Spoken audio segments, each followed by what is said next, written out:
There's a comfortable lie many people have learned to accept. The idea that we lack focus because the world has simply become too fast.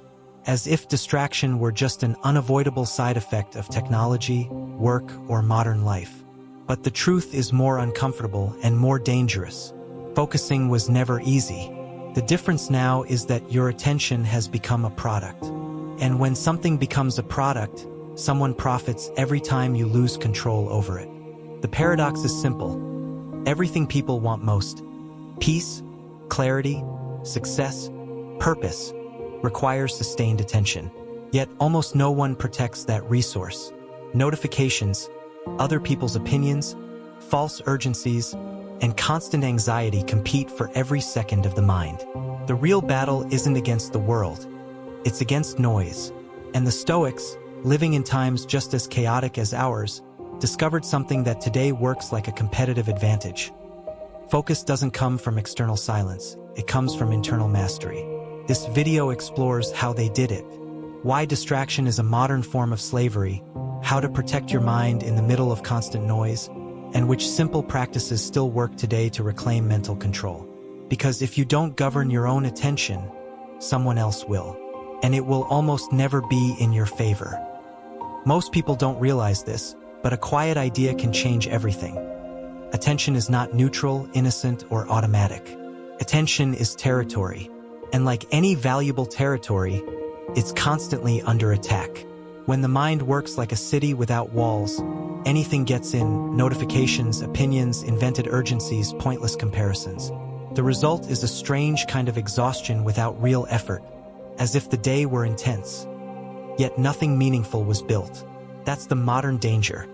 Fragmented attention creates the illusion of movement while stealing clarity, focus, and peace.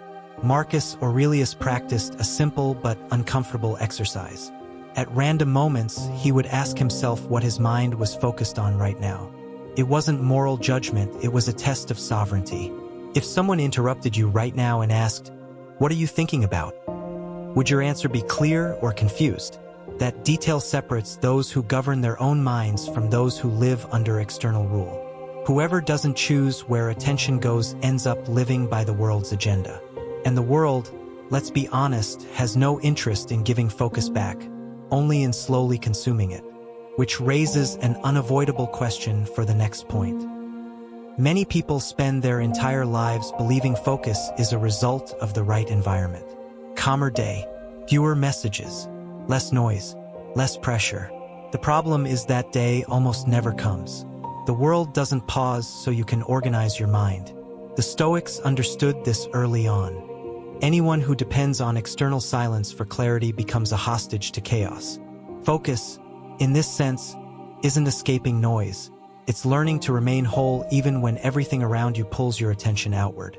A modern comparison makes this clear. Waiting for perfect silence to concentrate is like refusing to drive as long as traffic exists. Stoic practice follows a different path, strengthening inner stability so you don't react to every stimulus. Focus works like a muscle. The more you avoid the discomfort of sustaining attention, the weaker it becomes. A simple daily example says it all. Finishing a task without just checking your phone. That small discipline changes everything. And once this inner stability starts to grow, an inevitable question appears. When should this battle actually begin? The beginning of the day reveals more about the fate of the next hours than most people realize. In the first moments of the morning, the mind hasn't yet been fragmented by opinions, alerts, and artificial urgencies. That's where focus has room to emerge. When the day starts in reactive mode, the mind quietly learns that what comes from outside always comes first. From there on, everything becomes a reaction, never a choice. And a routine built this way usually keeps attention scattered until night. One simple, almost banal rule carries a powerful impact. Protect the first hour of the day from your phone. That time can be used for reading, writing, planning, or even conscious silence. Books like Meditations by Marcus Aurelius or Letters from a Stoic by Seneca work especially well here because they train clarity and direction before the noise begins. The analogy is straightforward. Whoever decides how the day starts often decides how it ends. And once that foundation is solid, another crucial question naturally arises. What truly deserves space in your attention? There's a quiet mistake that sabotages many well-intentioned people, trying to improve focus by adding more things to the routine. More techniques, more lists, more methods, more pressure. Stoicism moves in the opposite direction. Instead of asking, what's missing? The core question becomes, what's excessive? Clarity appears when the unnecessary is removed. It's like sculpture. The work doesn't emerge by adding material, but by removing what doesn't belong with precision and courage. In everyday life, this logic becomes practical, even liberating. Before accepting a task, opening an app, or entering another conversation, a Stoic question helps.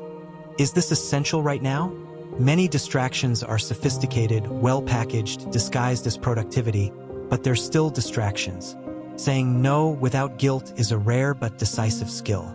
Canceling unnecessary commitments, reducing information sources, limiting social media to specific times are simple actions that quickly restore focus. When the noise fades, something interesting happens. Direction becomes visible. And without clear direction, even the most disciplined focus won't last long. At some point, it becomes impossible to sustain focus without facing an uncomfortable truth. Attention needs direction. Seneca warned that for someone who doesn't know which harbor they're sailing toward, no wind is favorable. The modern world is full of busy people, packed schedules, exhausting days, and yet it feels empty. The problem isn't lack of effort, it's lack of direction. Without a clear north, every stimulus feels urgent. Every demand feels like a priority. Every noise turns into a command. The practice begins with something simple but transformative.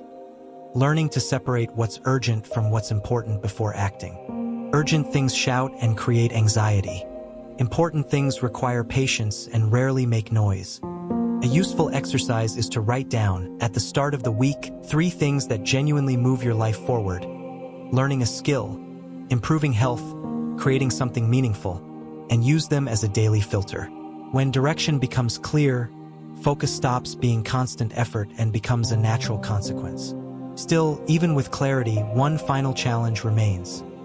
The courage to not follow everything the world insists on showing you. Few people notice this, but the fear of missing out has become one of the most effective forms of distraction. Endless news, constant debates, trends that change every week. All of this creates the feeling that knowing everything equals intelligence or relevance. Stoicism proposes the opposite, being willing to seem uninformed about things that don't improve your life. This isn't apathy, it's strategy. Not all knowledge deserves space in your mind, especially information that leads to no action or growth. The reframe is powerful. The real risk isn't missing news, it's losing the ability to think deeply, create something of your own, and build meaning over time. Focus requires renunciation, and renunciation feels uncomfortable at first. Turning off alerts, reducing information intake, choosing a few reliable sources are simple actions that quickly restore clarity. When you do this, the mind begins to breathe again, and with that comes the chance to live with more intention, presence, and autonomy. This is exactly where all learning must turn into practice, or it becomes just another forgotten piece of content. Now comes the part that separates those who merely consume ideas from those who actually change their lives. Everything you've seen here points to a simple truth. Focus isn't talent. It's a repeated choice. A choice of where to place attention, what to cut without guilt, what to ignore without fear. The real question isn't, does this make sense? But something far more uncomfortable. What is stealing your attention today, and why does it still have permission? How many decisions are being postponed? How many projects stalled? How many ideas suffocated not by lack of ability, but by excess noise?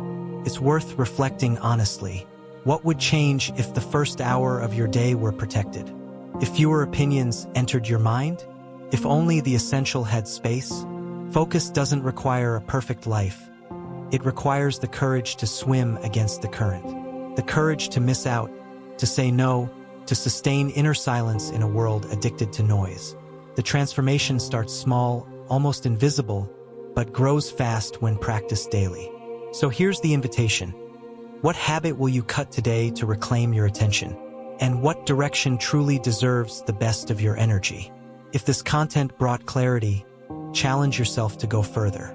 Subscribe to the channel, turn on notifications, and keep learning how to develop focus, presence, and inner mastery in a world that profits from your distraction. Thank you, and let's keep walking together into the Stoic Innerverse.